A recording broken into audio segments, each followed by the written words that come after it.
At 2:17 in the morning, 17 children left their homes.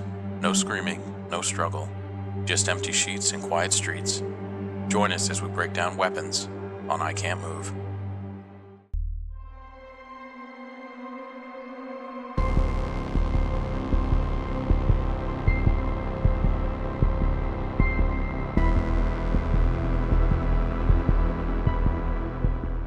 How's it going, everybody? This is Jorge with I Can't Move podcast. I'm James. And today we're going to be breaking down the movie Weapons. I'm Oh actually yeah.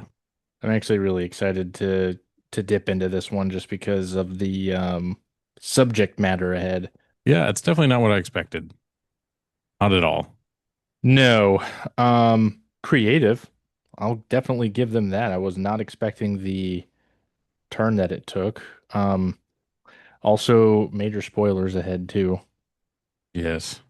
So Big if you time. haven't It seen must the be done. movie, If you haven't seen the movie Get Out, go watch it Watch it. and It's then on come back. Prime. It's like $2.99 or something to rent. If you have Netflix, it's on Netflix. If you have Oh, HBO Max, it's on there too. it's on Netflix? Yeah. Are you serious? So you spent money? Yeah, I paid money for that. Yeah, it's Oh on man. Netflix. I think it just got on there too. Like I think it was like just added. Oh man, that stinks. Not like it was a lot of money, but still. Gosh dang it. That's happened to me more than once. Whatever. Yeah, that's happened to me before. Um, so do you want to go ahead and just give us like a really quick uh just a really quick narrative of what the movie's about? Yeah. So the story is about I wouldn't say small town, but just suburban, gentrified kind of neighborhood. And there is a particular class with kids in elementary school, and then all the kids go missing. So I believe there's 18 in the class, and 17 of them go missing at once. And then the story starts from there.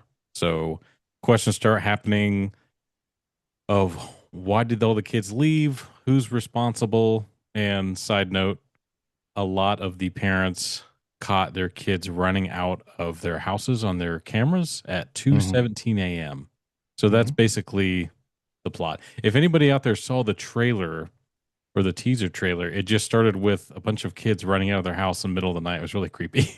Yeah, yeah. So it was directed by Zach Kreger. It's starring Julia Garner, Josh Brolin, Benedict Wong, Alden Ehrenreich. I think that's how you say it. And then Hmm. Austin Abrams, Carrie Christopher, who I believe plays Alex, the little boy, and then Amy Madigan, who we'll discuss her character later. Hmm. It was released in August 8th of this year, and it takes place in Maybrook, Pennsylvania, which is I actually, whatever town they actually filmed in, I don't know if it was just like a studio or something, but it actually looked like a nice little town. It did. It looks that's why I said it's not super small, but it wasn't a big city or anything. Pretty quaint little town. Yeah, and I think that's kind of the reason why, like, I was very intrigued with this plot because I mean, not that this trope is anything new, like a like the whole like tragedy strikes a small town kind of thing. I mean, that's not old. I mean, that's been around for a while, but it's just I don't know. I've just seen too many bad movies recently to where like this one just kind of seemed like a little bit of fresh air in a way. So like Oh, it was a breath of fresh air, all right. I mean, yeah, the ending, or you find out midpoint about what's going on, and I Mhm. did not expect that at all. So did you get hooked in automatically, or like did it kind of take you a little bit to kind of get adjusted to it? Um, yeah, I'd say I got hooked pretty quick because it was pretty intense.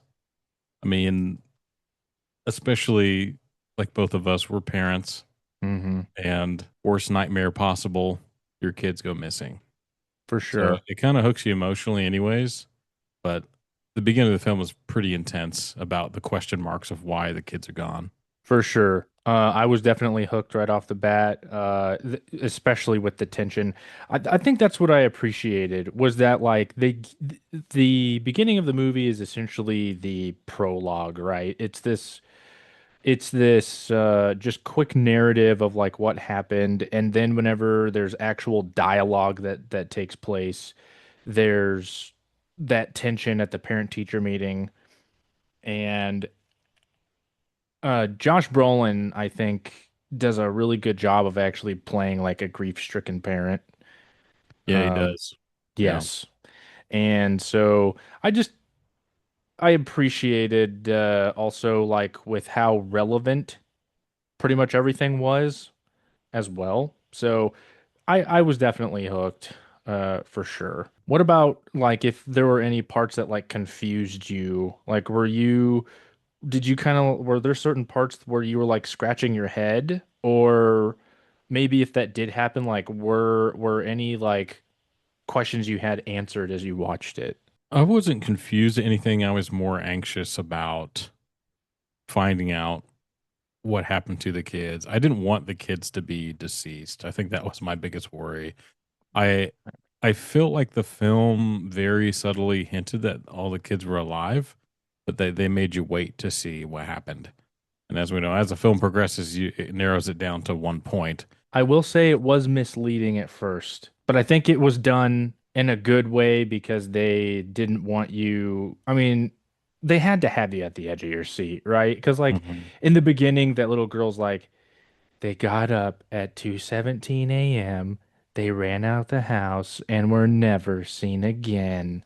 Mhm. So I'm thinking like, okay, so we can expect there to not be so much of a happy ending here. Like they're gonna remain missing. So like I didn't know what to expect, honestly. So I was pleasantly surprised, and you were kind of left with like you definitely had closure, and the ending was very satisfying, but at the same time like there is like this sort of darkness that kind of hangs over you a little bit as well. Yeah, like I said when we talked on the phone this morning, my peace was a little bit disturbed. I mean, I slept okay after watching it, but I was a little bit, I kind of making sure 100. someone wasn't standing in my doorway. But Right. Yeah. I think I definitely, like I said, I was pleasantly surprised. Yeah, I wasn't confused either. I was just really curious as to what made the kids get up and leave at such a specific time too. I was yeah, curious about the element yeah, that into that. I maybe I missed it. So the kids go missing at 2:17 a.m. Hmm. and I don't recall why it was what's a significant part of 2:17 was. Now traditionally the witching hour is 3 to 3:30, but I I thought think it's around, 2:17. I think the witching hour is actually around 2 to 3 o'clock. Hmm. Like two But or three, I think is typically when it happens. okay. But regardless, I mean like 2:17, I've never caught why that was significant. Um, I think like after watching it, I don't think that there was supposed to be any particular I don't necessarily think that it was that the time itself was significant. I think that it's just that when what happened it's just that when when what she happened, yeah, when performed, when yeah. she yeah, right, right, Because right. that's what So I'm saying. Like, okay, I caught that, I don't want to reveal too much yet, but yeah, yeah, that's just when things happened that night. got bubbly. Right. One thing I will say is the I'm gonna go over the strengths and the weaknesses of the movie really quick. So, um, the positive aspects about this is that I thought that the atmosphere was heavy with dread, and there was also like that sense of and also that sense of pain due to the loss. Um, that definitely hangs throughout the beginning of the movie. You just feel bad. I mean, it's like I said, man, Josh Brolin did such a good job. I mean, he's a veteran actor, Oh yeah. so he clearly had his acting chops already in line. I mean, that's freaking Thanos right there. The Uh, Goonies, man. so he had a standout performance. Austin Abrams, he's the guy that played James. James is the homeless man that was struggling with addiction. He made you kind of like you feel bad for him, but you're also just kind of like ugh, because there's that He, scene whenever he's in his tent and he's like freaking out because he's trying to find stuff for his he made a drugs. very convincing drug addict, He did. like to a T. Yes. Yeah. I think it's we'll talk about a certain scene later. It's not like it gives away anything it's not that it's like pertinent to the story, but it's just Mhm. how nonchalant he was Mhm. about like what he was doing. You're like, yeah, absolutely. The woman Amy Madigan who plays the villain, I think that she did a really good job like switching her personality from like nice to evil. Yeah, she did. And you know who that? Okay, as her character was introduced, she has a really creepy entrance, as we'll talk about later. She meets with the principal, Yes. and even as she was walking in, I was looking at I was watching this on my computer. I was like, I know her from somewhere, and it finally, I was like, she's from Uncle Buck. She's Yeah. Buck's girlfriend. I was like, no, Yeah. she plays such a horrible person in this, but yeah, that's Yeah. who it is. Yeah. That just means she's got some versatility to her, man. She does. That's for sure. What do you think about the visuals of the film? Like, was there anything that stuck out to you? Um, it portrayed that routine suburban life really well.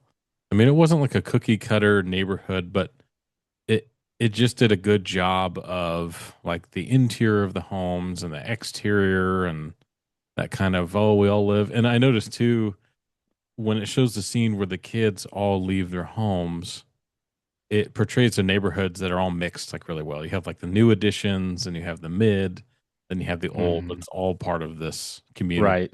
which Right. I mean, that's everywhere where you go. But I Right. thought that captured it really well. But yeah, there was this undertone of sadness that was carried throughout the film, which is really interesting. Even when the woman's pumping gas, it just has that undertone in it. It's really interesting how they filmed it. Absolutely. The one thing, another thing I will say is that I actually liked the way that they told the story, following the perspectives of each character. Mhm. I actually really appreciated that, and it was mainly just because like um they I guess it was like rewarded in a way. Like it's like because of the fact that they added in those six perspectives, it was just I guess it was just kind of able to it was just a creative way of being able to tie everything together. I mean, it made sense. There were um none of it contradicted each other. It's not Mhm. that one person's story was more important than the other. It just kind of helped you fill in those cracks, and uh, you were able to see like essentially what jump started them being able to find the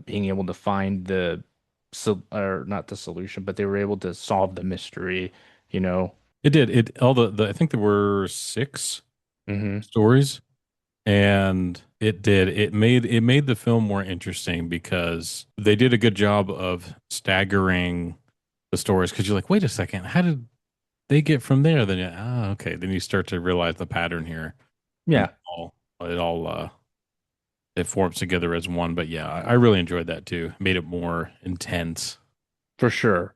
and personal for each person. Yeah, especially the principals, dude. The poor dudes. Yeah. Yeah.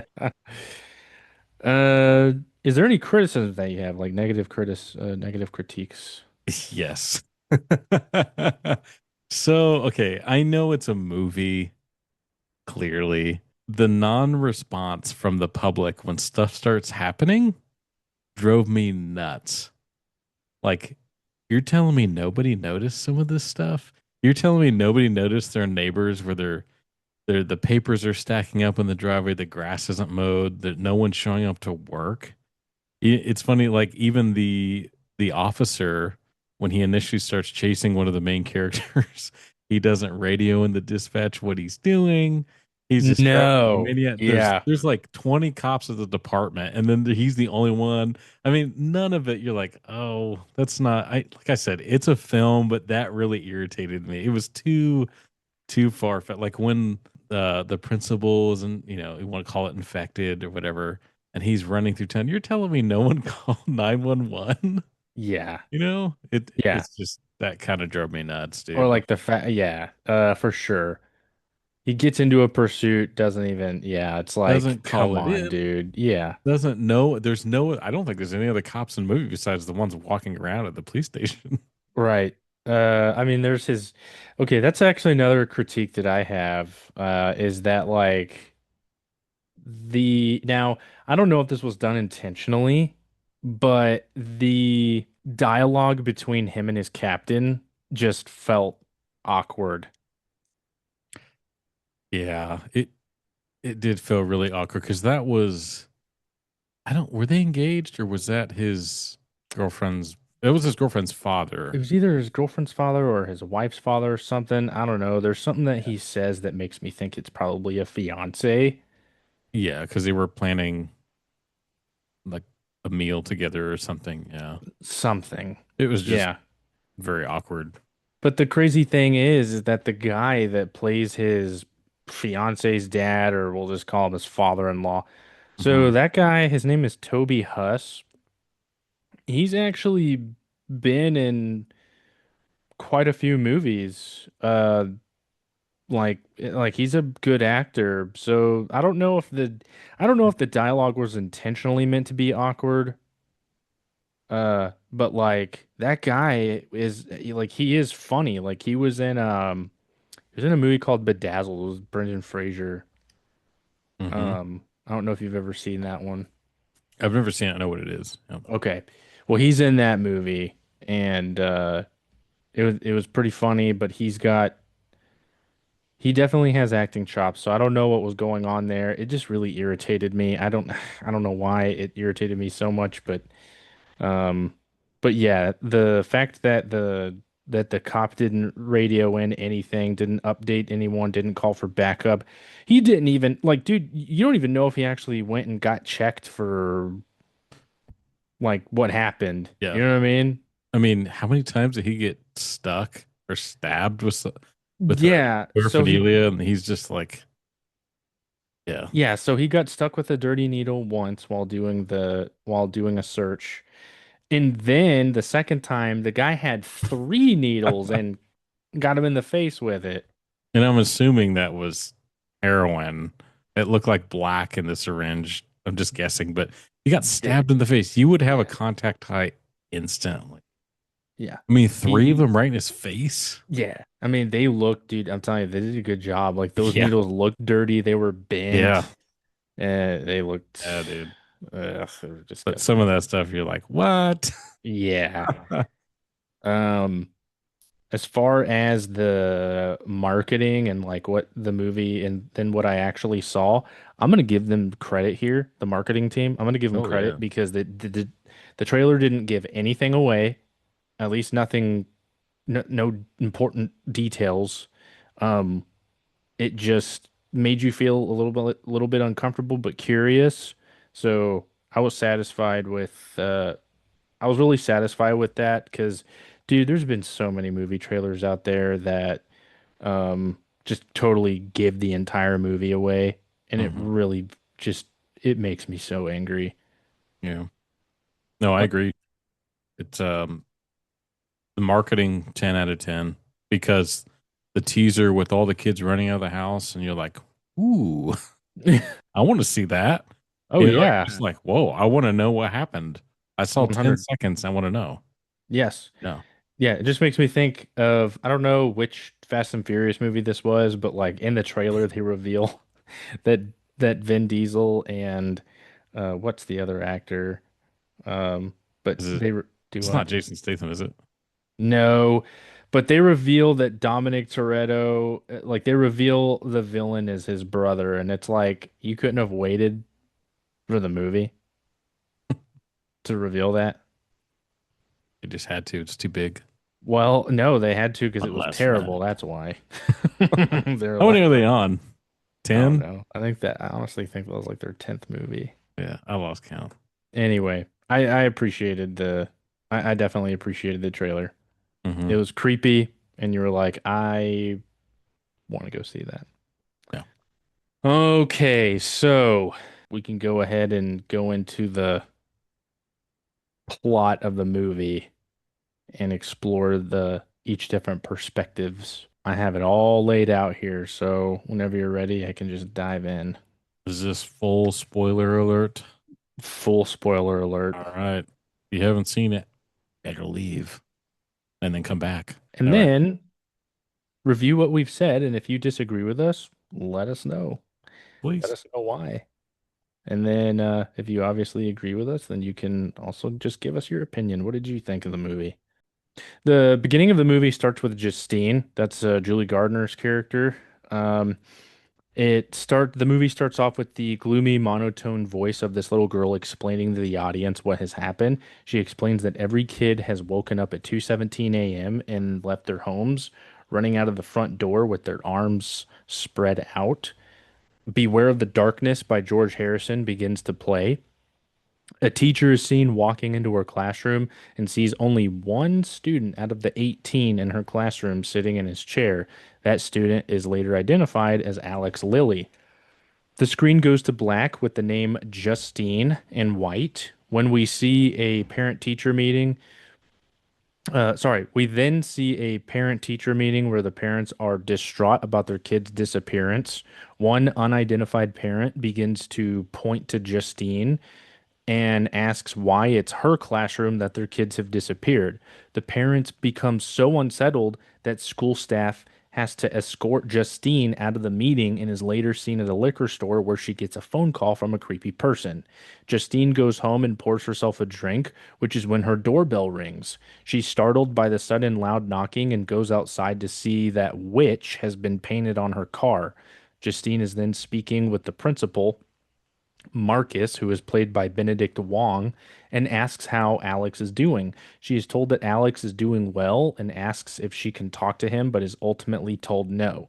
Justine later meets up with a cop friend, Paul, at a local bar and sees that his hand is bandaged. Justine and Paul go home together, and then she takes Paul to the police department and on the way asks more information about the disappearance of the students. Paul advises that he knows only about as much as she does. After dropping Paul off, Justine sees Alex walking home and tries to visit him at his house. Justine sees the windows are covered with newspapers and ultimately sees the silhouettes of two people on the couch in the dark, then leaves after getting spooked. Later, Justine is home having a bad dream where she walks in her classroom and sees all her students in the dark with their heads on their desks. Alex lifts up his head and is seen with what appears to be smeared makeup on his face and in a trance-like state. Justine pops forward from her nightmare, then looks up and briefly sees an ugly older lady looking down at her from her ceiling and then suddenly disappears. In the next scene, Justine tries to talk to Alex, but he gets defenses and tells her not to follow him. In the next scene, Justine is in her car outside of Alex's house, then falls asleep. A figure emerges from the darkness of the front door that has suddenly opened and is carrying a pair of scissors, holding them up. The figure quietly sneaks inside the car and cuts a piece of Justine's hair while she is sleeping. This ends Justine's perspective. That ending of Justine's perspective, I'm going to tell you this right now. I was on the edge of my seat, like, When she, excuse me, when she had her hair cut, so Mhm. she was flat out drunk in her car. Yes. And then, oh gosh, they did a great job with that house and the door. I knew something was up when Alex, he's like, no, I don't want to talk or whatever. And he walks out, that door like opened and then like, I was like, ew. Yeah. But anyways, fast forward, she's drunk, passed out in the car. And then you see the blonde woman, Alex's mom, come out like, you know, Yeah. I'm like, wake up, like, wake out of your drunken stupor, and she gets into, and like I think she even shuts the door, and Hmm. she's still not awakened. Like snip, and I was like, I can't. Some of those I was like, I can't. Yeah, I think so. At this point, you don't know who the heck the woman is carrying the scissors. You're just like, what is Well, I going thought on? well, I thought it was Alex's mom. It was, but at this point, like, you Oh don't yeah, yeah, yeah, know yeah. it's her You don't know yet, who it right? is. Yeah, yeah. So whenever I saw that, because like her hair is all crazy and Yeah. I was she's the way that she's like walking as if like a movable mannequin. like she's a puppet, like a Hmm. Yeah, yeah, that's a really good, yes, yeah. she's essentially a pup for She had sure. that Barbie doll, like Yes. you know, yuck. Yes. And just the fact that she was like holding the scissors up in the air like that, I was like, yeah, I was actually thinking like, please let the door be unlocked. Please let the door be locked. Please let the door be locked. And then you hear the car door open, and I was like, oh my gosh, dude. And the thing that's perfect about that scene is that there's no music playing. It's just quiet. Oh man. You let the scene do its thing, and that is a good representation of what horror should be doing. Dude, you're right. It wasn't a big theatrical thing, and I was watching this on my laptop with headphones, and it was I was like I felt like I was in the passenger seat, like, wake up. Yes. It was intense. And another thing that I really appreciated too is that I think technically the first jump scare was whenever the door suddenly started banging. Yeah. But it wasn't that like she looked outside and nothing was there. It was like, yeah, it's because it made sense because she's intentionally being like they're trying to scare her because they think that she's the reason why the kids disappeared. And so then of course she goes out and sees that witch has been painted on her car in red. Mhm. So it's like it's not that it was cheap. It's not like it wasn't earned in any way. I mean, there is logical explanation behind that jump scare. And then the jump scare with the old lady on the ceiling, that also made sense too, because that old lady is actually somebody relevant to the story, Yes. which drives me nuts when you have horror movies today that just do these cheap jump scares. Person that's doing it's usually I don't know. There was one movie I was watching a while back where it was a horror movie, and then it ended up being like the friend of somebody, and she's like, "Oh my gosh, Tiffany." It Hmm. was dumb, and that girl didn't even end up being the bad guy. It was just a stupid jump scare. Yeah, you're right. Because the character that he keeps seeing, you'll see in the end. Yeah. Right, But because at first I thought, is that the same person as the clown? And then I was like, right. okay, yeah. So now we move on to Archer. Archer's revealed to be the father of one of the missing children, Matthew. Archer is laying on his son's bed, and I think this is the part where I felt really bad because Yeah. seeing a parent in pain laying in their child's bed because they're obviously grieving their loss, it's like, ugh, man. Yeah. So he gets up and reviews the ring camera footage of his son running out the front door, observing the way his son is running. Archer then goes to work and arrives at a residential construction site and is told they ordered the wrong color of paint for the front door. That's not the only thing. I think that's another thing that layers into that sadness of it was his responsibility. I think he's probably like the head honcho of the job site.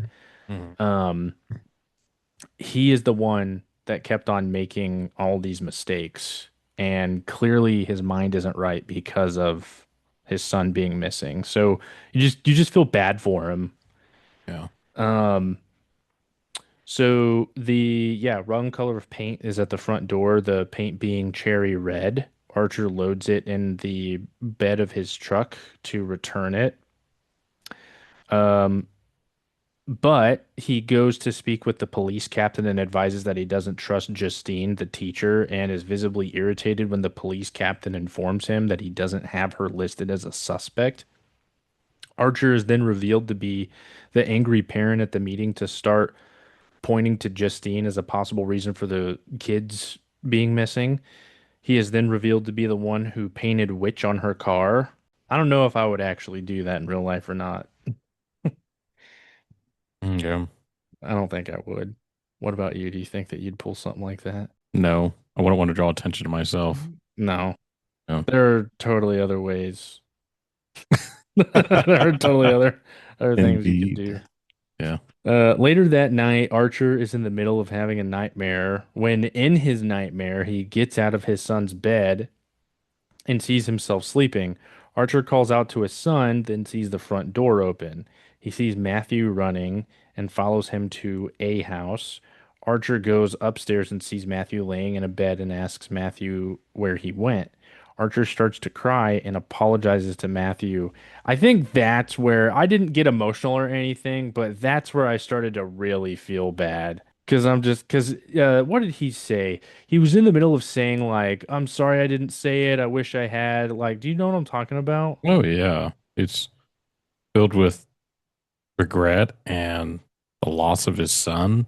And I noticed whether it was deliberately, they didn't really have the boy's mother involved in it. It was just focused on the father. I mean, the only time I remember she peeked her head in and said she had to go to work when he was just laying in his son's bed. Yeah, So I noticed that too. definitely they're grieving differently, but yeah, definitely a lot of mourning there. So he continues to beg Matthew to tell him where he went.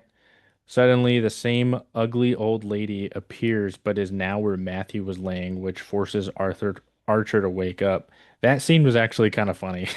Yeah, because he's like, what the Yeah, F? he I wakes up. mean, yeah, because it came out of nowhere. I laughed too because I thought I would have said the same thing. Yeah. What was that? You know? There have been times whenever I where I've had that similar kind of reaction, like the nightmares that I've had whenever I'm just like, what the hell was that all about? Yeah, it's just so yeah, it's loco. Um, Archer is then seen pull he's then seen pulling out a map of the town and maps out the direction as to where Matthew ran. Archer then drives around and stumbles across another set of parents whose child is missing. That set of parents being cameoed by Justin Long and Yeah. who's the other? I've seen that girl on something. Yeah. I don't know who, but no. Sarah Paxton's her name. But they're both, yeah, Sarah Paxton was like the known for playing like the popular girls in Disney movies and things like that. So he meets with those parents, and then he's able to see the footage of their daughter running out of the house. And so then he leaves and he starts driving around trying to gather more clues, which is when he sees Justine in her car pulling into a gas station. And while Justine is at the gas pump, Archer begins to confront her and they get into this verbal altercation. While Archer's yelling at Justine, Justine observes Marcus, the principal, running toward them with blood all over his face and his eyes practically popping out of his head. Marcus is running the exact way Matthew was seen running and begins to attack Justine as if he has become rabid. Archer helps Justine get away from Marcus, and Archer's perspective ends. I'm gonna tell you something, dude. Whenever I saw Marcus running at them, I was like, "What the heck?" His eyes were crazy. Yes. Um, it looked like practical effects, which I also appreciate. I'm so sick and tired of horror movies using CGI. Oh yeah. So I think that the use of practical effects in this movie were also like well appreciated. It was it was definitely creepy. And then the way he was like growling too. Mm-hmm. So Benedict Wong did a really good job. He did, but there's another example of that. I got irritated because as the story continues, it's still the public does nothing. No one calls the police. There's people you're like, what? This is so unrealistic. Yeah, so this doesn't happen under Archer's Mm. perspective, but this does happen in Marcus's perspective, which I Marcus's got perspective. really irritated with. Yeah. Freaking Justine runs into the gas station, and the freaking gas station person goes, "Get out of my store!" And you're Yeah. like, "Are you really? Yeah. See, You're that's what I'm going to talking yell at about. the lady running away from the obviously crazy guy?" It is like early after there are people everywhere and no one's doing anything. Hmm. Yeah, just and Marcus's perspective as well when he runs I don't know how many miles and goes through restaurants and everything, no one bats an eye. You're like, Yeah, "What?" the most people do is go, "What? What is that? Oh my gosh!" Like And that's it. someone should call the police. It's like The Sims. It's They're all NPCs. you know what? I'm gonna tell you something, dude. In real life, this is probably accurate. People typically, for some reason, I don't know what it is, whenever a extremely important uh emergency goes down, they don't think to call the police. But if you see that one kid riding his bicycle in the grass at the park and some freaking Yeah. Karen, or I don't know what a male version of Karen would be, but some Karen or some Kyle um has to call 911 because this kid is riding his grass, or there's a bunch of boys hanging out and I don't like them, they look suspicious, and it's like, Mhm. I totally, I don't know, I think it's realistic. And that's why it irritates me, because you're hoping that Mhm. someone in the movie would say something, but whatever. um the next perspective is Paul. His is pretty short. Mhm. So Paul is a police officer getting ready for his shift in a locker room. When he is walking out, he sees Justine making a report about her car with another officer. While out patrolling in his squad car, this guy he sees this guy trying to break into a warehouse, then gets into a pursuit. Paul catches the perp and identifies the suspect as James. James, It's me. do you have any dirty needles on you? No, I stuck him in his face. While James is handcuffed, Paul begins to search James and asks him if he has anything that's going to stick him. James tells Paul no and proceeds to be searched. While Paul searches James, he gets stuck by a dirty needle, and out of anger, he punches James in the face. If you ask me, I think that was justified. Yeah, I'd punch him too. You have anything that'll stick me, poke me? He's like, nah, and then immediately gets poked. Yeah, dude, I'd be mad too. I would probably sock him right in the side of the head too. Yeah. That was, yeah, dude, that was like, That was realistic. yeah. After realizing his dash cam has recorded the incident, Paul lets James go and tells him not to come back to the area. Later, Paul meets up with Justine.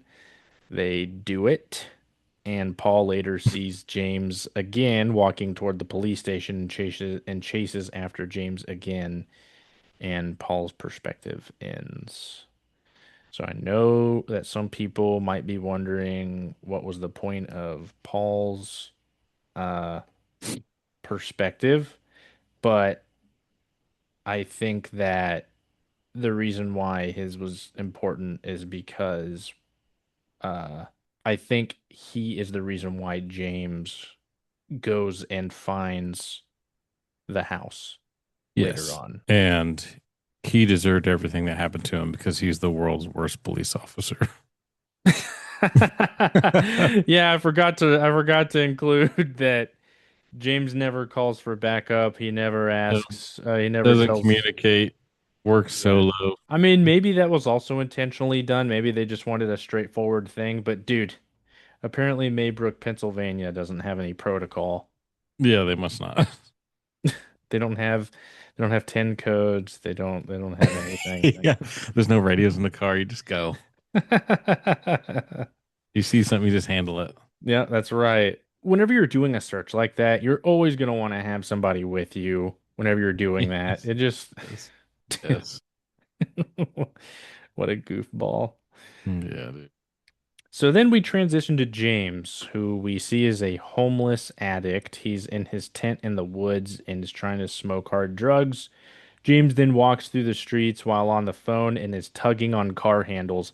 Dude, that's what I was talking about earlier, was like how nonchalant he is while he's doing it.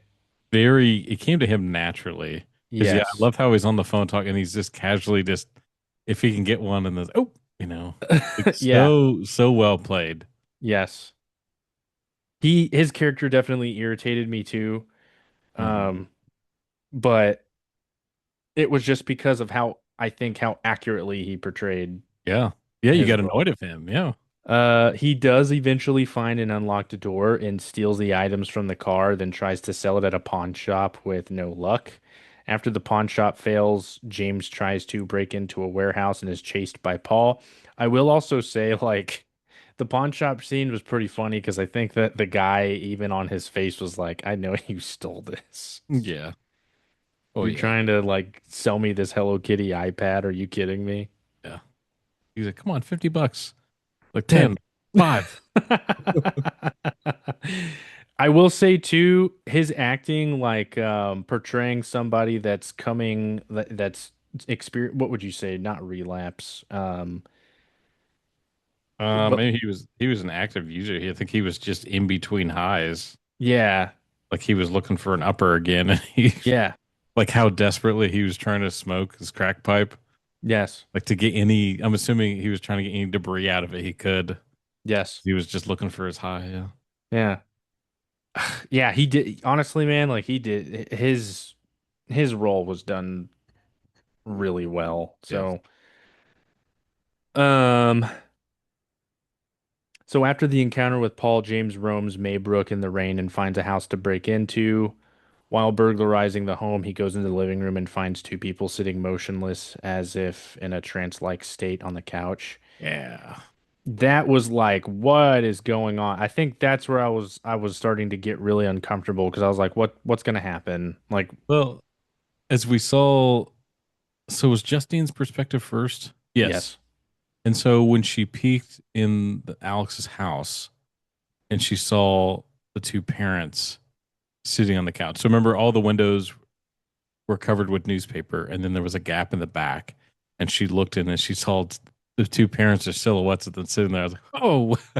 And then when what's his name again? The drug addict, James. James. He's looking for things to steal inside the home. I'm like, they're in there.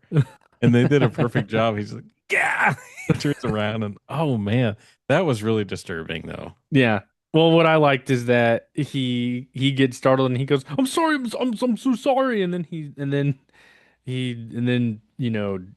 realizes that they're not moving, and he's like, "Oh, well, go back to burglarizing." Yeah, he's such a crackhead. He like gets in their face. He's like, huh. And then he yeah, continues to do what he's doing and disregarding all the weird things about the home. You Yeah, know, no kidding. yeah, Um, all the soup cans. Oh, by the way, I will say immediately product placement right at the beginning with the Coca-Cola can mhm. and then Campbell's chicken noodle soup. They paid Yep. hard to be in this movie, like big time. Yep. I think that's all the food they had in this film was Campbell's chicken noodle soup. Yep, that's right. I'm glad that we don't live in the world of weapons world. Mhm. That's all we eat. Oh, thanks. So yeah, James is startled, but after seeing that they aren't moving, he continues to rummage through the house. He stumbles into the basement and discovers the missing children. He runs out of the house and sells all the items he took. While selling the items, he sees a missing children poster on the wall with a $50,000 reward. And then he tries to call and figure out how to collect the money and decides to start walking to the police department. Dude, I can guarantee you that if he didn't see that sign, he wouldn't have said anything about those kids. No, I don't think so. I think he's such a dirtbag that Yeah. he just he saw what he saw and he just doesn't care. He's after that next high. That's all he cares about. No, that's because, dude, what did he do right after he got done selling all that stuff? Yeah, I mean, yeah. just sad. He starts walking to the police department. Paul spots James and is pursued again. James runs into the woods and sees the creepy old lady waving at him. This freaks James out and hides in his tent. Paul finds James in his tent, but is stabbed in the face with a bunch of dirty needles. Dude, that was painful to watch.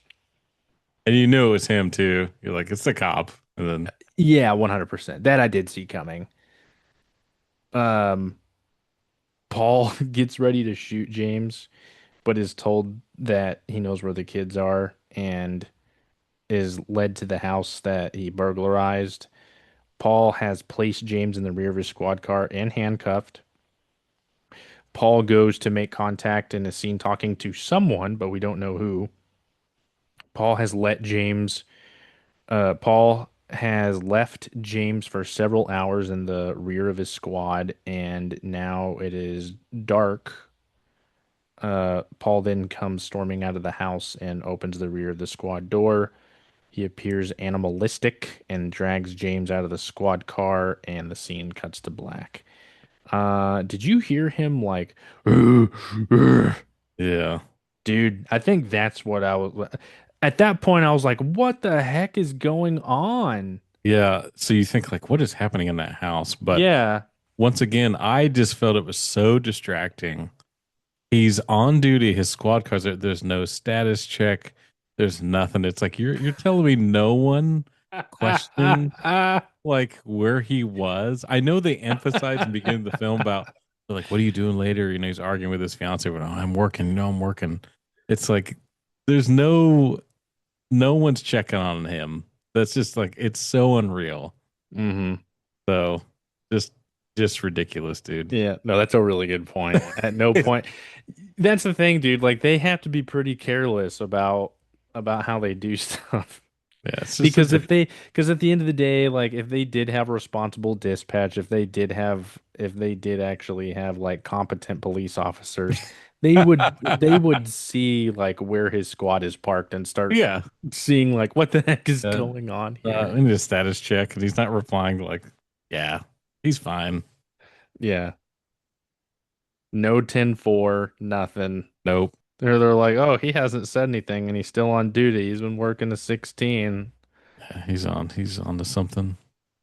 Yeah, just that bugged me a lot because I thought it was creepy when he came stomping out of the house after he's been in there for hours, and Mhm. then the neighbors don't notice. You know what I mean? It's like, hello. What a world, dude. Yeah, How convenient is it that in a horror movie there's no neighbors that care about anything? yeah. No one checks. Yeah, that's maybe I'm just too critical, but that always bugs me because I like when it's more convincing. But you're like, no way. Yeah, I mean, the horror elements were pretty good, but then like Yes. you look at it on a more practical level and you're like, why isn't anybody like doing anything else? Like Yeah. you said it, dude. They are total NPCs. Yes. NPCs. But they had to be because if there's Hmm. dude, if there's too much stuff that makes sense, then you don't have a plot, unfortunately. It's you're absolutely that's the magic of movies, you know. The witch couldn't get away what she did if she had responsible people. She wouldn't have gotten very far at all. She probably would have gotten caught probably like after the first day. Yeah, like whenever the at the beginning of the movie when the police were like questioning everybody and they see the dad, I'd be like up his butt asking Yeah. him like what's wrong with your face? Yeah. And You he's like, know, ugh. right. Oh, he's I'd be like, shut up. Yeah. I'd be I wasn't like, talking to you. detain her, search Yeah. the house. We got a problem here. All right. Now we're moving on to Marcus. Weapons. Weapons. Marcus is at the grocery store talking to Justine on the phone. He agrees to reach out to Alex's parents to have a meeting at the school. Marcus is in his office ready to have a sit down with Alex's parents, but then he meets Gladys, who shows a striking resemblance to the old lady we've been seeing.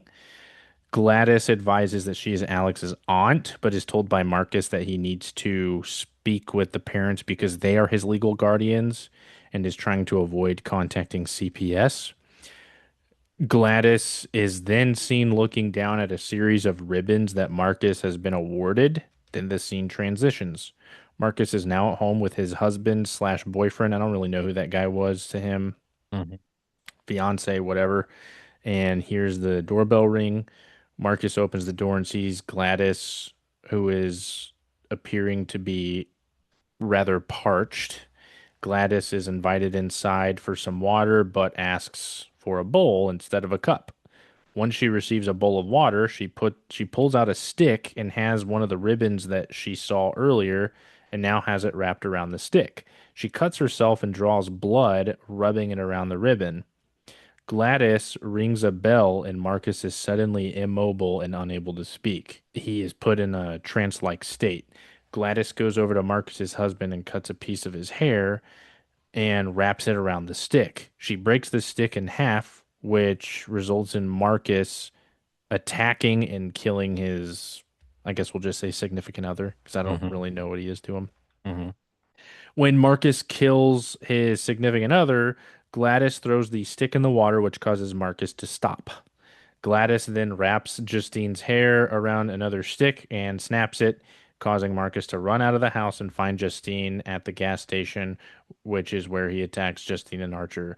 So they do play like a quick snippet of him running through the town, and through each snippet, his state he just deteriorates. Mm-hmm. And I think it's because he continues to run. I mean, he clearly can't stop running at the pace he's running, and so he's like, Yeah, his it's like his eyes yeah, getting more bulged.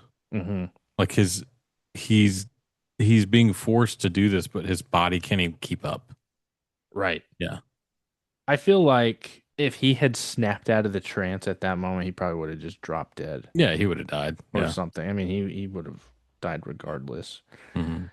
But yeah, watching that, I was like, oh my gosh, dude. And that's what I appreciated was like the practical effects. Like they really made him look like he was just deteriorating. I mean, it was good. It was really good. Yeah. Hmm. So yeah, he gets out and he attacks Justine and Arthur. Justine is able to get her vehicle and drive away from Marcus, but he continues to chase after her on foot, but gets hit by a car, instantly killing him. Archer and Justine are later at the hospital and talk about the incident. Archer makes the connection to the way Marcus was running to the way he saw his son Matthew running in the ring footage. Archer and Justine are in his truck looking at the map. Archer and Justine are in his truck looking at the map of the town, which is when Justine realizes that Alex's house is in the center of what Archer mapped out. The scene then cuts to black. Yeah, Marcus. So this is when Gladys is revealed to be the villain.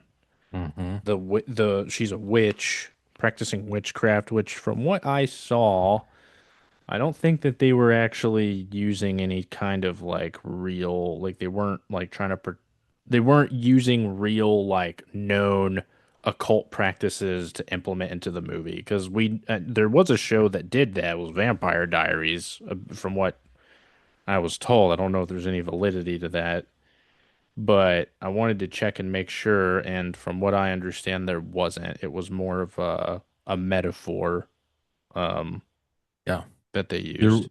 there was there were candles, there were salt lines, there was blood drawn, but yeah, I didn't catch any her uttering spells or reading out of a book. Yeah. Jorge will get to her story, but when she arrives at her niece's house to stay with them, she has this plant that her nephew-in-law, if you want to call him that, carries in for her, and it's like this leafless plant. That's what it kind of looked like with like thorns on it. And yeah, she'll Yeah. she'll break off a piece, and then that's she draws her blood and gets a hair or something from someone else, and that's how she can control them. Right. I Yeah. would say it was kind of like the Hollywood trope of witchcraft. Like, oh, I need personal item Hmm. or something like that. Although I will Like say, voodoo stuff. Yeah. yeah, right, Like exactly. heavy duty voodoo. Yes, absolutely. So that was and that was pretty sad because obviously Marcus was a really likable, I mean, I guess he was Hmm. likable. I like Yeah. Benedict Wong, so Yeah. um but you see how disgusting and evil her character is, and she did such a good job. Um, so then we switch to Alex. Now, Alex actually, it's so funny because we were talking about Black-Eyed Children in the last episode and how I brought up that we naturally want to help kids and things like that. Um, I felt so bad for him, like just watching this little kid like going through this crap, and I'm just like, dude, this is nuts. Over to Alex's perspective, we see that Alex is Justine's student and is shown sitting in her class. Archer's son Matthew is revealed to be Alex's bully. Alex is picked up by his dad from school and is told that his aunt Gladys is coming to stay with them. It's revealed that Gladys is sick. I don't know if it's probably like some kind of cancer. That's what I'm assuming. Hmm. That night, Alex is up late reading a book and looks out the window to see his dad helping Gladys with her things, which he's carrying that plant that you were talking about. Uh, Alex later sees Gladys laying in bed, and he really sees how sick she is. She looked terrible. They did a good job with her makeup too. She almost looks like a cadaver. And Yeah, she puts on makeup and she looks like a clown, which like she looks yeah. horrible both ways, but she looks worse when she's trying to, it makes you wonder if she's actually dead or not. I don't know. Hmm. Alex's next scene in class continuing to get bullied by Matthew. After school, Alex is waiting for his dad to pick him up, but is left at school and walks home. He comes home to see his parents in a trance-like state. Alex tries splashing water in his dad's face, which angers Gladys. There's a lot of things that I kind of glossed over in this review, and it's mainly just because it would take a long time to go through like the exact details, but he ended up getting into an argument with her, and that's what caused him to throw the water in his dad's face because he was hoping to pop his dad out of it, but he wasn't able to. So the next day, Gladys shows Alex her abilities by drawing her blood, rubbing it on a stick containing his parents' hair, and breaks the stick in half, causing them to stab themselves in the face with forks. Whenever I saw that, dude, I was like, "What the?" Dude, I like, Yeah, I was like, man, that's graphic. yeah, and I'm just thinking, like, dude, this kid is witnessing all of this stuff and she's just unapologetic about it all. She's just Oh a yeah. heartless lady. Just yeah, she's horrible. Yeah. So Amy Madigan did such a really good job playing this evil witch, dude. Yeah, I give her props. And even to scare him even more, she's like, I can make them hurt each other. And she Yep. even emphasizes, I can even make them eat each other. It's like, would you stop it? Right. I His mean, it just shows how evil she is. That kid's reactions, I think, is what got me. He did such a good job actually looking terrified. Like you Imagine felt, doing a scene with her. Like, I know you're acting, but looking at her and she's saying this stuff, you're like, yikes. yeah. So good on him. That kid really made you feel sorry for him. Yeah, he did. He did a great job. Gladys then tells Alex not to talk about her or what he has seen at school. Alex later finds Gladys throwing up in her room, and she tells him she thought his parents would help her feel better, but tells him to get the belongings of each classmate at school. This right here revealed to me that she is using people's energy, or she's essentially using like their life force to Hmm. kind of help her recover or to make her strong. Hmm. And it kind of makes me wonder, is it because she actually has cancer, or is it because her powers are essentially like wearing her down? I don't know. I probably your second guess because he says something. The little boy says something to her about, well, can we take you to the hospital or something? She's like, no, doctors can't help me. Right. So it's like, does she have cancer or is she? Has the cancer metastasized? Yeah, yeah. Like, is it at a point where it can't help her anymore. Yeah. So like, Or, like you said, the black magic has worn on her, but she needs to use life forces of others to sustain her. right. So, So whenever she finds him throwing up, she tells him that in order to feel better, she needs the belongings of each classmate at school. And she tells him that she'll go back home if he does, and he agrees. Alex grabs the names of all his classmates from their bins while at school and gives them to Gladys. Gladys rips the name cards up and performs witchcraft to summon the children. Now, I don't know if you saw this, but there's that scene where she's standing in the kitchen and she's ripping up all the names and she spits in the bowl and does all her witchcraft. And then as she's doing it, you see her like tightening her fist. And it's like it's almost as if like you can actually see her strength kind of coming back to her. mm. And I'm like, I didn't notice that, but yeah, you're right. yeah, I'm like, whoa. She's like, my power's returning to me. Right. Yes, I feel the power. Power. Alex, give me your life hood, Alex. Alex is too strong. So I think that just goes to show that it was the kids that she Mhm. needed. I guess the younger they are, the stronger they make her. I don't know.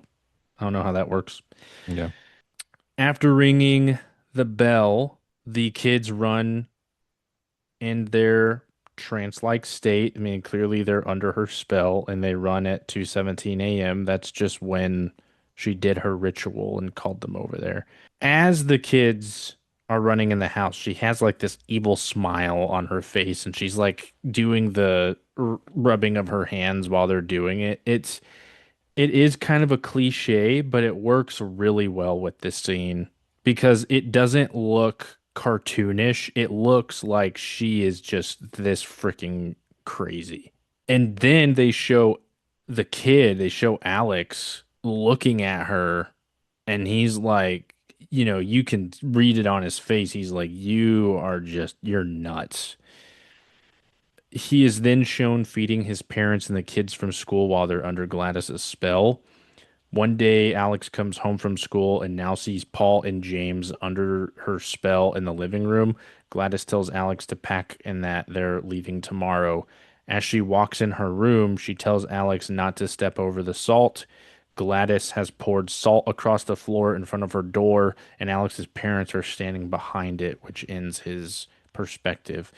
Um, that was sort of a kind of a wake up call to me whenever she was like, pack your things, we're leaving. I'm thinking like you were going to kidnap this kid or something. Like you were going to like she was never like she probably was intending to leave, but she was gonna take him with her Oh and do yeah. God knows what. Yeah. Absolutely. Yeah. I was kind of And thinking like was she gonna try to like raise him to be a warlock or something? Like I don't know. yeah, or she just needs someone to do her odds and ends with, witchcraft stuff and like a Hmm. cover per se, but I know they had to she said they had to leave because the police officer got involved, so I guess at some point they might check on him and Hmm. that drew too much attention. So even though having 17 kids in your basement wouldn't draw attention, but So Alex was the last perspective, but this is kind of when all those perspectives and the entirety of the story just comes together. mhm. So Justine and Archer have been sitting in front of Alex's house and they see a squad car parked in front of and they see the squad car parked in front of it. Under the spell, Paul steps out of the house and waves Justine and Archer inside. Justine recognizes Paul and obviously think it's weird that he's inside. And then they go inside. Paul's kind of like waving them in, and they see him. And then whenever they go inside the house, they see Paul standing across the living room. And Justine begins to walk towards Paul. And at the very last second, Archer notices that salt has been poured across the floor. And as Justine barely steps over it, James comes out screaming and attacks Archer. Paul also screams and begins to attack Justine. Both Paul and James are now acting rabid as they chase and try to attack Archer and Justine. Alex is upstairs hearing the commotion downstairs and approaches Gladys's room, standing in front of the salt and his parents. Alex steps over the salt in front of Gladys's room, and his parents also charge at him, growling like animals. They were more screeching than anything. They weren't so much growling. They just went. "Ah." Hmm. While Archer is fighting James, James tackles Archer into the basement door, which is when Archer sees the children in the basement. This fight scene was actually really funny. Yeah. I don't know if this was intentional or not, but Archer was literally just like throwing him around and And was he get just right like, back up. Yeah. yeah, it's like, what is going on, man? Alex has run away from his parents and hides in Gladys's room. Alex finds the small tree plant that she's been using and takes a branch that she's already used, snatching her wig as he runs into the bathroom. Archer is in the basement looking for Matthew, and instead of finding Matthew, he finds Gladys, and she snatches Archer's necklace. That scene in the basement was like I knew it was coming, dude, but I was just so like, oh my gosh, where is she? Yeah. Oh, yeah. I was waiting for her to. I thought she was going to transform or something. Yeah. Like she would be down there, like in her final form. But Boss level. yeah. Well, yeah, I mean, whenever they show her, I mean, she just reminded me of Gollum, dude, Oh, yeah. but cause she's like crouched over like that. She's like, you know, thus And Lancelot. when the boy is, I love the character, how they made him intelligent and he's observing all this witchcraft and stuff. And then he gets the opportunity. He's like, I'm going to do to her what she did to my parents.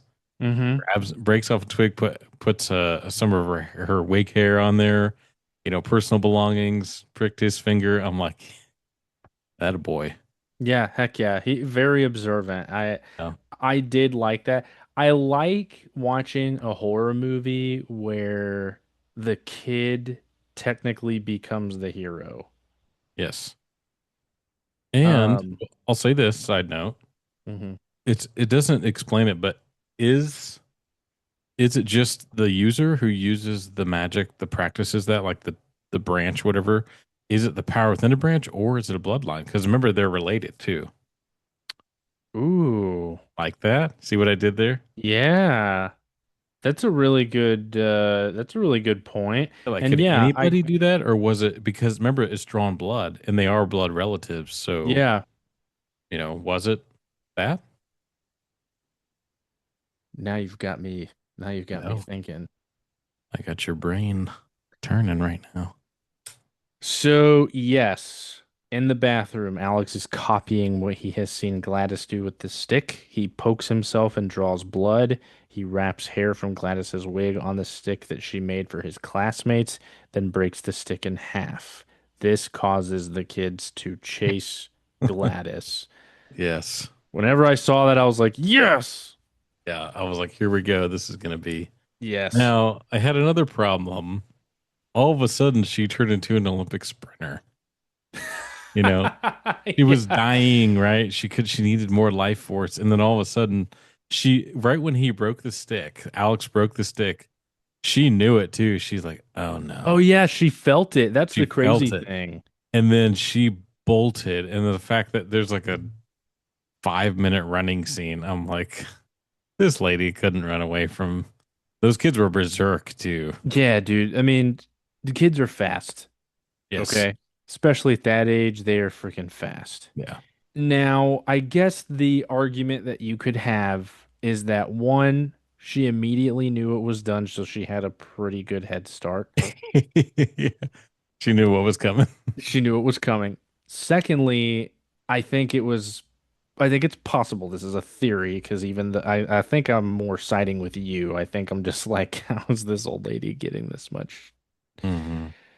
Um, or it could be the fact that she got a significant amount of strength Yeah. back, and Yeah. that's because she did do that. Like I saw her tightening her fist as she was like, That's a great observation. Yeah. You're probably right. She probably got her strength back, and that was yeah, her. That's why she could run and run and run. right. So then at this point, Archer is under Gladys's spell and he's choking Justine. The kids catch up to Gladys and they kill her, which breaks every spell that she's casted. However, everyone that was under her spell has been scarred, but they were all reunited with their loved ones. Yes. This is one of those endings where you're like, yeah, they were reunited, but like everybody has a different sort of reaction um to like whenever they were under the spell. So like for everybody that was under her spell for like days at a time, they all were practically just nuts. And then like Josh Brolin's character who was only under it for a short time, he was kind of woozy, but like he came back, to his normal Yeah. self Yeah. again. But you hear the little girl say like Alex's parents are still eating from a spoon, Hmm.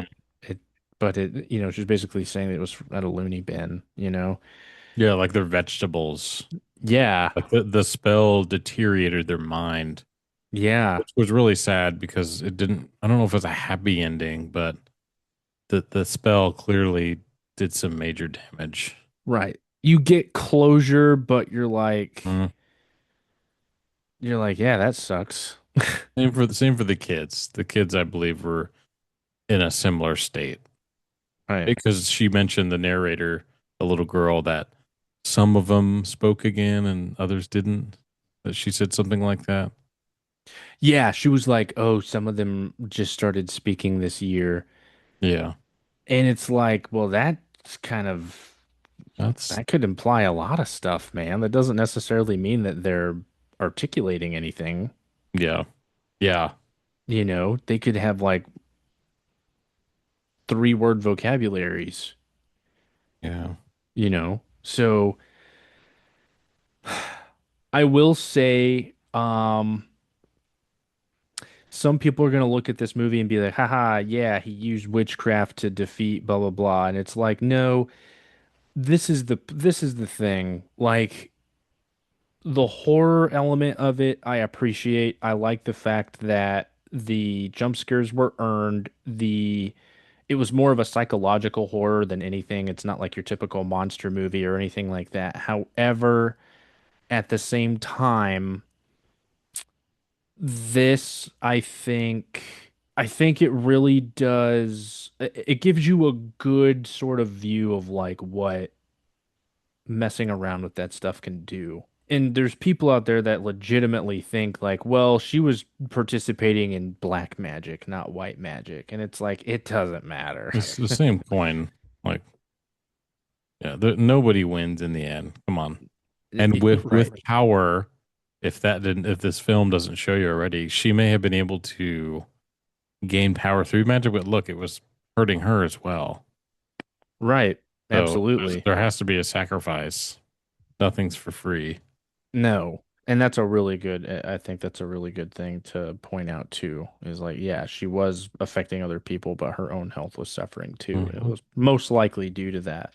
I don't necessarily know about any like major twists. I guess the one thing that I thought was really interesting about the movie, or at least a creative twist, was just that um she was basically kidnapping people through witchcraft. So like, using a paranormal tactic for kidnapping in a movie, I think is pretty intelligent. I mean, I know that there's other movies that have done it too, but I just don't think that you see it that often.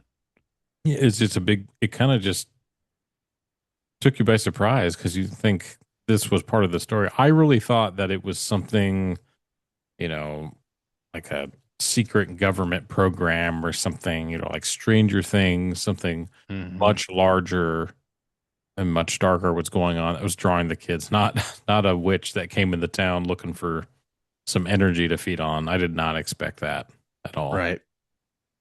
So yeah, kudos to the writers for thinking of something pretty original. But Yeah. And for doing it, aside from all the things that we talked about, I mean, I don't expect these people to be like law enforcement experts or anything like that, but Mhm. you can definitely tell that they at least tried to make the story make sense, which Mhm. I appreciate. I mean, I know there's probably going to be someone that comes along and picks apart the movie and like just gives it a really bad review, but honestly, like just from what I've seen in the past, like with certain movies, like they're all trying to push some kind of agenda, and Mhm. I'm just happy that you just got a bit of a psychological scare, you know. Yeah, Am I gonna watch it again? No. negative. I'm not gonna submit myself to, or I'm not gonna, I guess, expose myself to that movie again. Uh, No, I've it already was watched it enough. it was creepy without a doubt. Do you have like a creepy, like, is there a scene, like a creepy scene that stuck out to you the most? Um, yeah, I would say when James breaks into the home or Justine looks through the mirror, or excuse me, looks through the window and sees the parents sitting there just still. I was like, oh, Yeah. and they drag that scene on. She's looking and looking, and her, how you would. She's looking. Oh, there's so much trash in there, and there's cans of soup, and then like, ah, I was like, oh, I Yeah. was hiding behind the the pause menu. I was like, oh gosh. So You're just, yeah, I was literally looking away. I was like, oh man, something's gonna happen. yeah. That's the thing. Like you usually like whenever you know something's gonna happen and you're kind of thinking like, yeah, whatever. It's kind of ruined for me already. This movie already sucks. But like that wasn't the case with this one. Right. What about you? Um, What was your what do you think was the most disturbing scene for you? definitely the scene where the lady comes out with the scissors, where Alex's mom comes out with the Yeah. scissors. Just That the was the body movements are just like, oh man. yes. That dude, I'm telling you, man, I've complained to you a lot about movies in the past. To me, that was just like, why can't any other freaking director do a scene like that? Why can't they just take the principles from that scene and apply it to other scary movies? Mm, It's just that scene was so well done. It was edge of your seat. There, like I said earlier, there was no music playing. They let the scene play out. They let it speak for itself. Um, they did this little, I know it was like maybe for like only 2 seconds, but there's a point where she walks up to the driver's side and she stops for like a second or two, still holding the scissors up. And you're like, what's she gonna do? And then she just walks away, but she like sidesteps. And you're like, what is she gonna do? Like yeah, I'm over that here was thinking she's gonna like stab her with the scissors or something. mhm. But then you just see the hand come up, and all you see is the hand in the screen. She snips off some hair, and then her hand You hear the breathing, disappears. she's like, I'm Yeah, like, wake up. yeah. To be honest with you, man, I would much rather just stay asleep during a situation like that. Oh gosh, dude. I wouldn't want to wake up and see someone over me. Just let me stay I'm not asleep. gonna sleep tonight. Oh my gosh. Well, hey, we've all seen the memes and everything. It's true. If you have kids, you're gonna get a jump scare. You're gonna wake up one night and you have your sixth sense is gonna wake you up, and you're gonna look and there's gonna be a kid sitting behind your bed, and they're like, "Daddy." I mean, my kids, my oldest one, she would do that when she was little. She would get like an inch from my face. So my sixth sense would be like, I'd wake up and she'd be like, "Daddy." I'm like, "What is it?" And she's like, "I'm thirsty." I'm like, "Oh." And then my middle child, she'll do the same thing, but she won't get so close. She'll just stand there for like a few minutes, and I'm like, ah! And she's like, I had a bad dream. I'm like, okay, well, lay here. Do you have to scare me? Can you get me some water, Father? I'm like, why is your voice so hoarse? Because I'm dehydrated. Yeah, dude, it'd be scary. Um, so the witchcraft, very powerful. Do you think that's possible? Like that level of That witchcraft? level of witchcraft in real life? You totally stole the question from me, man. I was going to ask you the exact same thing. And yes, believe Hmm. I do believe that that can happen. I think that whenever you mess with the whenever you mess around with incantation principalities, you mess with some real darkness. I mean, it's the same thing with astral projection. I mean, if astral projection is possible, then I absolutely do believe that someone super high up in like that realm of witchcraft can be that effective. And this is the reason why uh we do need to be spiritually grounded. And I don't mean and let me be clear.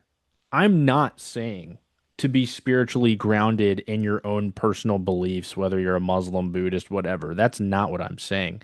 You need to have a relationship with Jesus. You need to have a prayer life. You need to absolutely like one thing I do before I send my son off to bed is I pray the Hail Mary, um, and I do the sign of the cross over my son, and I ask that he is covered in the blood of Jesus before he goes to bed. People need to have a really strong, grounded relationship with Jesus and have an active prayer life and pray for protection, because one of these days we'll probably have to play a clip or attach a clip. It's John Ramirez doing a talking about his time whenever he was heavy in Satanism, and he said that the easiest targets, because he said that he would curse people, like he was getting paid to curse people. He said that he would put curses and hexes on them that would cause them to die, and he said that fake Christians, people that professed to be Christians but did not live a Christian life, he said they were the easiest targets. Hmm. Makes So, perfect sense. Yep. so I would just say like, yes, the movie does have good horror, but at the same time, I'm not going to say it glamorizes evil. No, They clearly no. showed Gladys as the villain. Oh yeah. There's major consequence to But I those. guess the one of the issues that I do have with it is that Alex had to use the same black magic she was using. Uh, Um, that's where I was like, yeah. no. So all I'm saying is like, yes, have a good prayer life, have a relationship with Jesus, uh, and ask that you are protected against stuff like that because I do believe that it can get that bad. Yeah. Like the Bible says, put on the armor of God. Yes. Yeah. It's, yeah, I'm with you. It can, I don't know. I haven't seen it. I don't want to see it.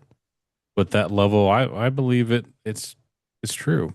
And I'll tell you a true story about a witch that I saw in the woods. And I know I've told you this, Jorge.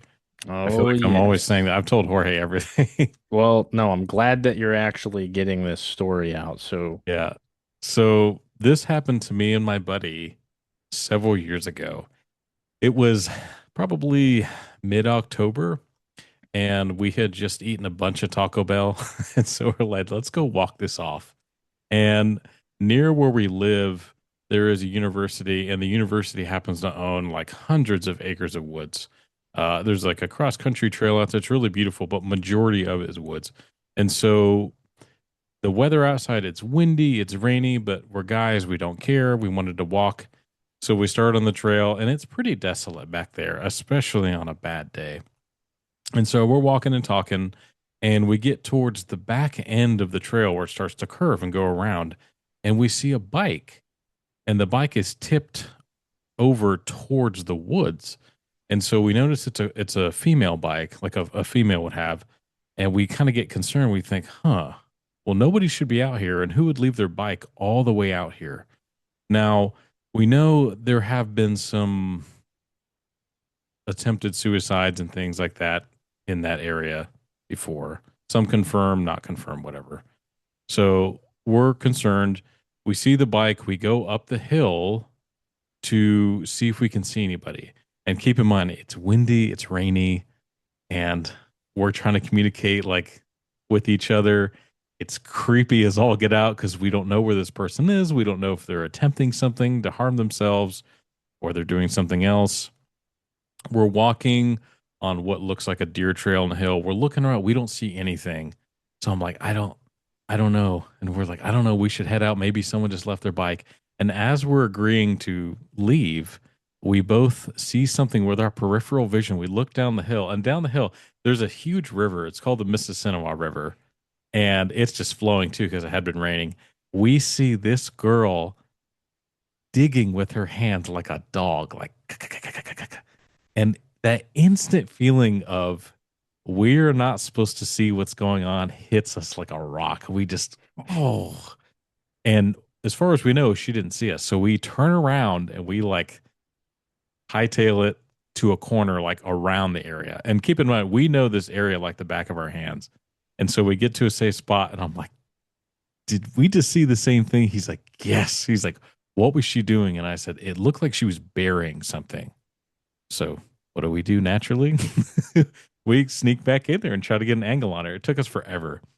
And fast forward a little bit, we eventually make a way where we can see, and we're hiding in the trees. And we see this girl with no shoes by herself. She's digging something, she's chanting things. And the scariest thing about observing her was she had no sense of fear. Like she was out there in the middle of nowhere. There could be a really bad guy out there doing something else. I could run into her, whatever. She had no sense of fear. And you could hear her chanting, just building something. All the while, we're just observing her. And we must have been watching her build whatever she was doing for, I don't know, 45 minutes. And we're kind of staggered within the trees. My buddy's in front of me, I'm behind him. And I look down to kind of get a better footing. And I look at him and he's going like this. And so I peek over and she's coming right at me. And so we don't want to be seen. So I slide down the hill, like farther down to the water, and I hide behind this tree.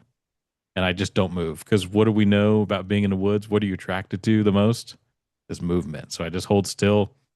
A few minutes later, I hear my buddy. He's like, James, James. And I peek out and he's like, she's gone. I was like, are you sure? He's like, she's gone. So he's like, I saw her, I followed her back up, and she got her back on her bike and she rode off. And so we go over to where she was making this thing. And what we find is this shrine.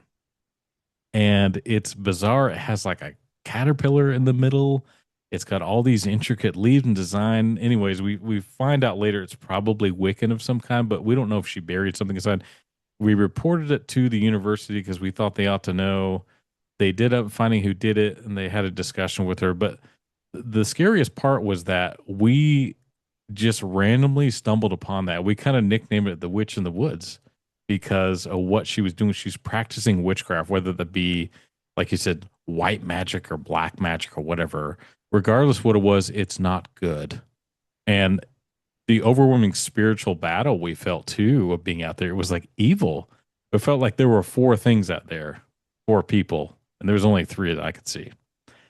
So it's just a weird experience. I've had a lot of these in my life. I know people said you have a lot of strange things that happen. I'm like, I know, but it's just a crazy story. And for all you listeners out there, I have pictures of the shrine, so I will post those.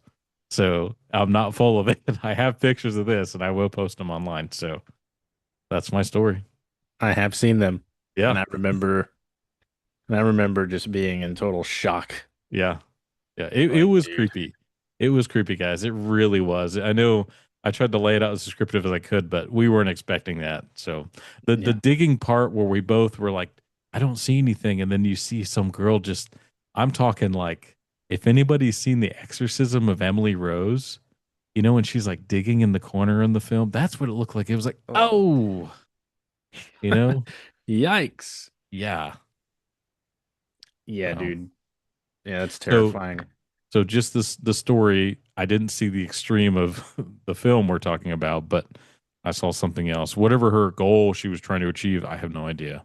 And I think that you had even said that or I don't even I think that if I remember correctly, the shrine wasn't like huge. It was just this makeshift kind of like thing made of like plants and stuff like that. Yeah. I think that the odd part about it was to me as a father, it looked like you could lay a baby in it. That was a problem I had with it. Yes. Because that was a concern. I said, I don't know if she buried something in there. And I don't think they followed up with it. I volunteered. I said, I'll take you out there. And they didn't want to see it, but they took our pictures, but of the shrine. But yeah, it looked like you could lay something in it. I'll just say that. Hmm. So Yeah, that is really it's really interesting that they didn't want to go out there.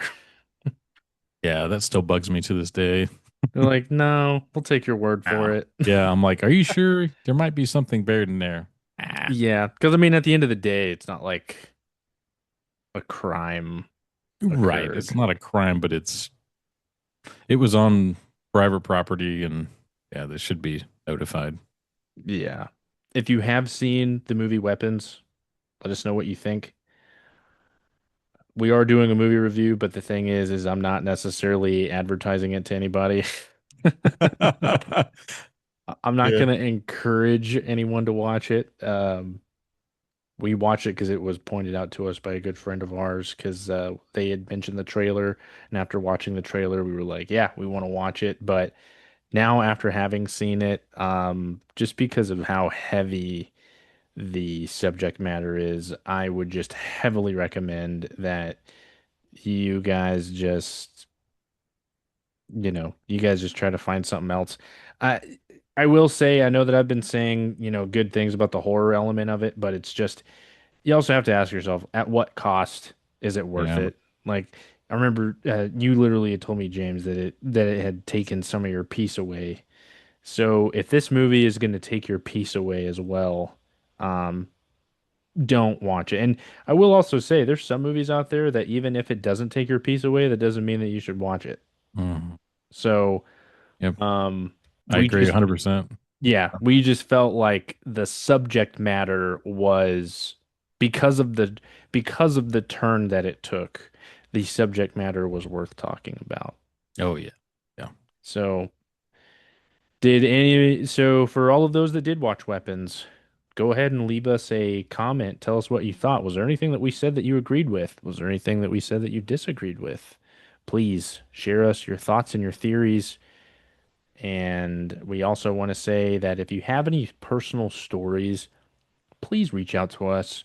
We have a phone number. It's 972-836-6234. I'll repeat that again. It's 972-836-6234.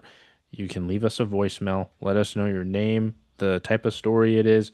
You can also just let us know that you want to submit it anonymously. That's okay. But please just let us know what kind of story. You can also email us at ican'tmovepodcast@yahoo.com. And we would really love to hear from you guys. Do you have anything else that you want to add? No, sir. All right.